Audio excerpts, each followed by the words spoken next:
Cooking Diva, a novel about a Thai girl with a passion for Thai cooking, written by Panwadee, Ponglada K, Ittimakin. Episode 23. Didi, you are going with me? Midi had gone to the airport to give a farewell to Bill and his father. She got down on her knees to talk with the girl, who started crying when she knew that Midi would not go with them. You must listen to me carefully. I cannot leave Thailand because I have to work. When I am done with this work, I will go to stay with you. When will that be? I miss you, Didi. I want you to come very soon. Not too long. You must be a good girl and you must listen to your father, okay? It's time to say goodbye. My darling little girl, shall we? The Western gentleman told his daughter softly. He then held her hands and they walked away. The little girl still looked at Midi with tears falling on her chubby cheeks. Midi had to restrain herself from crying in front of anyone. She kept all her tears inside. Her mind was full of sadness. When would she see the little girl again?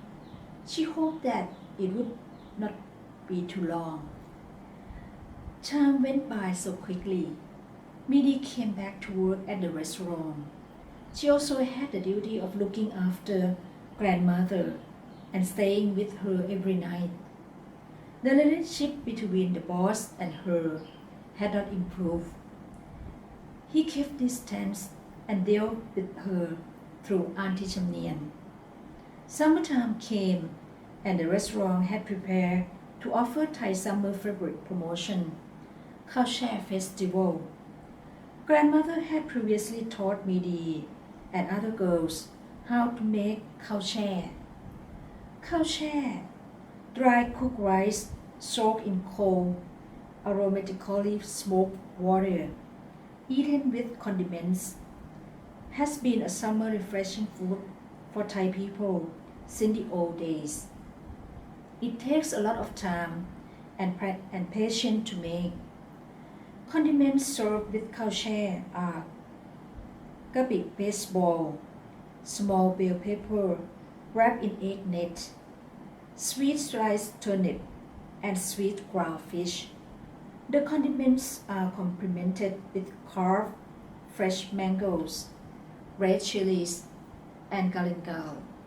It takes a day to prepare all and one night to smoke the water with dessert candles.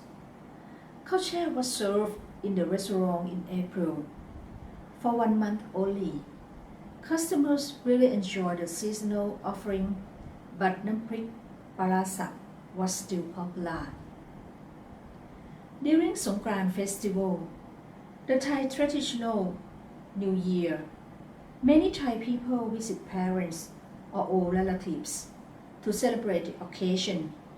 Midi did not go anywhere, so she had joined everyone in a little ceremony to pay respect to elderly, grandmother in this case. Grandmother wore a white broidery blouse and a long brown Thai silk skirt. She sat on a chair, waiting for everyone to give her lei of jasmine flowers and pour water on her hands. She gave everyone a blessing. Thank you, my dear grandson. I like your present very much.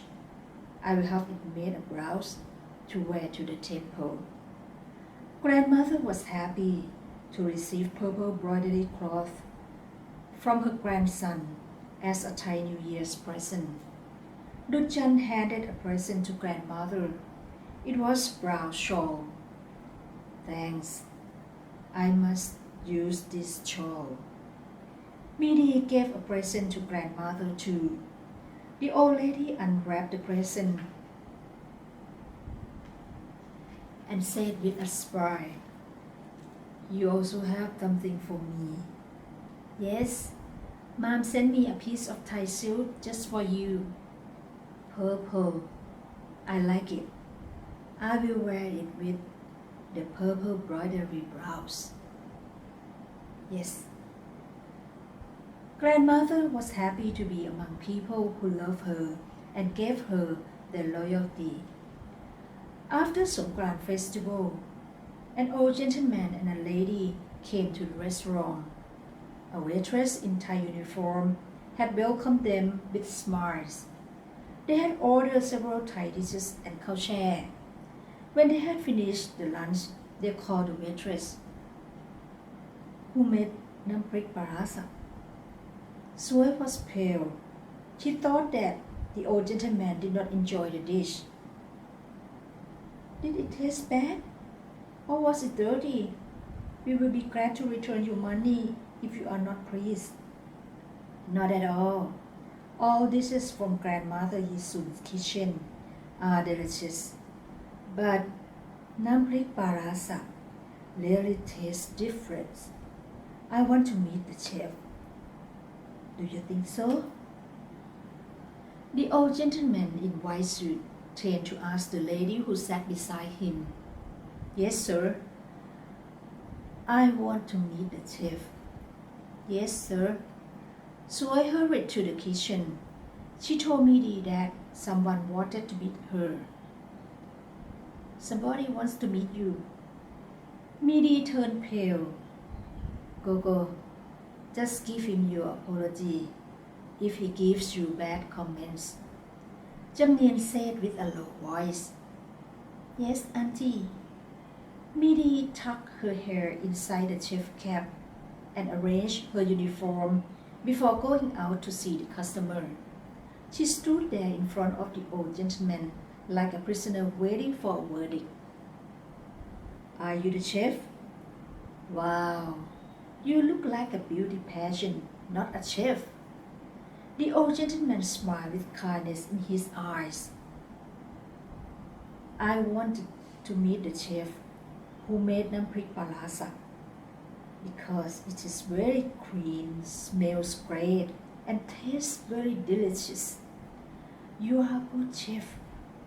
Did grandmother teach you? Yes, sir. Grandmother did teach me everything. Midi admitted with pride.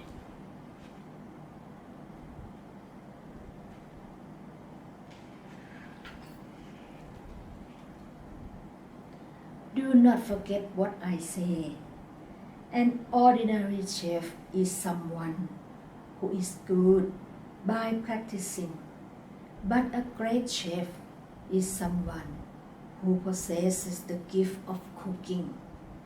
You have that gift from God. Thank you so much. I will come back again. Good luck. Midi gave a wine to the old gentleman and the middle-aged lady. When they went out of the restaurant, she smiled broadly with gladness. It wasn't until 2 weeks later that everyone had learned that the old gentleman was a food expert. He gave a plaque of endorsement to Kunchai Kitchen to guarantee that the food here, especially namprik parasa, was of high delicacies. Do not take it as personally yours. You have to give credits to everyone. We have to give everyone applause, especially to Kunya and Auntie Jamnien, who had taught you everything. I know. It is not me who made the restaurant famous. It is everyone. Good. Let's go back to work. Everyone had gone back to work. Auntie Jamnien looked at Midi with sympathy. She knew that the boss wanted to downplay her success in front of everyone. I asked all of you to be here today because I have something very important to say. One day in May, grandmother called both of her grandsons to meet her in the living room. I asked Attorney John to arrange the details of my will for both of you. I have also arranged to make donations to various charities. I want you to take very good care of my wealth. Do not sell them. No, คุณย่า we will not sell anything. I had asked you to run my restaurant. Now it is legally yours. Please keep it in our family. Would you promise me not to sell it? I promise. There is one more thing I want to ask you to do it for me. I want to see my great-grandchildren before I die. Do you want to marry By Panwadee?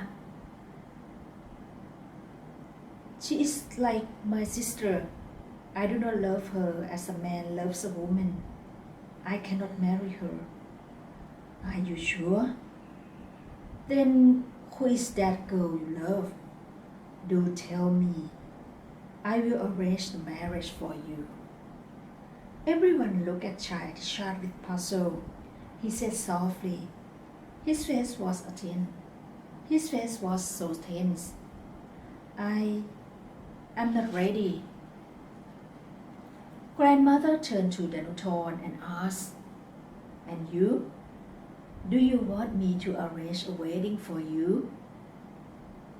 I'm ready. Grandmother, please help me. Certainly. I will do it for you. Who is that lucky girl? I will tell you later, Grandma. Do not let me wait for too long. Yes, yeah, the sooner the better, I know. I will let you know who that lucky girl is. The Nuton smiled broadly. You two can go now. Oh, tell Dutjan to meet me here, will you? Yes, คุณย่า Soon after Dutjan was in the living room, she was puzzled. What would คุณย่า want to tell me? Sit down. Do you want me to do anything for you, คุณย่า Since grandmother had asked Midi to stay with her every night, Dutjan did not have a chance to be close to the old lady. She was hurt. When I die, you will get a house, a car, and 10 million baht. You can have the life you desire. คุณย่า She could not believe it. She had never thought that grandmother would be so kind and so generous to her. After all, she was just an orphan whom she had raised in the house, that's all. You are not my own bloodline, but I do love you as my real granddaughter. Dutjan was speechless and overwhelmed. There were tears in her eyes. She suddenly felt guilty for what she did in the past. She was crying. Please, stop crying. You make me feel bad. Please go. I will rest for a while. Yes, คุณย่า Dutjan wiped the tears from her eyes as she walked out of the living room. You have done some terrible things to me, but I still love you. Grandmother was overwhelmed by her own thought. Her eyes were filled with tears. That evening, Dutjan went to meet her secret lover at the same motel they usually met. She had waited for him for 2 hours, but he did not come. She then decided to go to his condominium.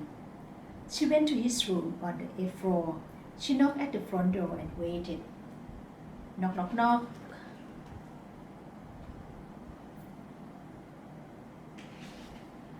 No one opened the door for her. She had called him. He did not pick up the mobile phone.